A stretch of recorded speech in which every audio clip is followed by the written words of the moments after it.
Hi everyone, we're back here at Ground Zero. In this edition, we look at what can happen when animals come into contact with us. You mean like at the zoo? Well, not exactly, more like in places where you don't expect to find them, I guess. Indeed.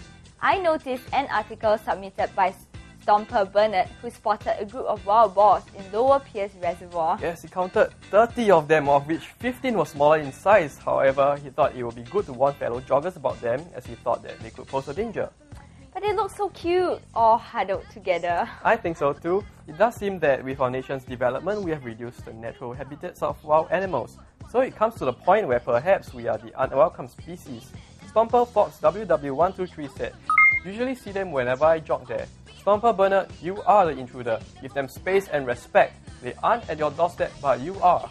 I guess it's inevitable that we will come into contact with these animals. However, the dangers highlighted, while good intention, might only be an exaggeration. Stomper Varenus Salvator said, "I think joggers are not at much risk. The noise from the footsteps and the smell of human perspiration would probably alert the wild boar long before we can detect them, and they are more likely to retreat deeper into the forest. And just like how it's incredibly stupid and irresponsible to feed the monkeys, nobody should ever think that it's fun and alright to feed the wild boar."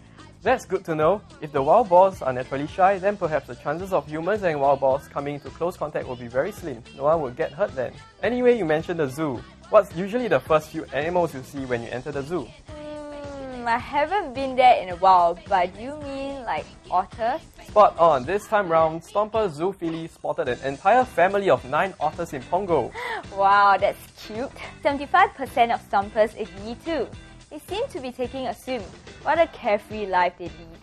I'm so jealous. Well, they might have to look out for predators though. Stomper would be reminded. Did you warn these otters to beware of crocodiles?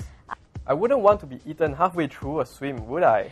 Yes, you're not as hairy as the otters. I think you would be eaten up first. What the?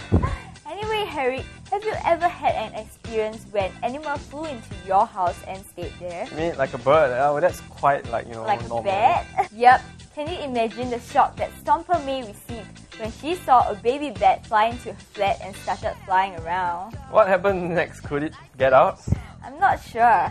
She said that the bat was still on the curtain. Maybe she tended to it while it was in her house. Well, I'm going to take Stomper What Am I Doing Here's advice. Leave the windows open, it will find its way out. Apparently, some people think that a bat is a bad omen. Stomper Renugare even took the superstition to another level altogether.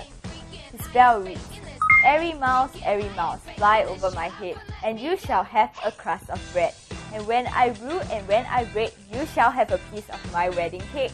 You know, I'm a literature major and that's the most horrid lines ever. Airy mouse wedding cake. Relax, I'm sure he was just joking. I mean, I've read enough poetry to know that was just a bad joke. Bad jokes? Well, I'm pretty sure the animals in the next clip won't be part of bad jokes but bad taste. We will be looking at disgusting surprises in food. Viewers, you have been warned.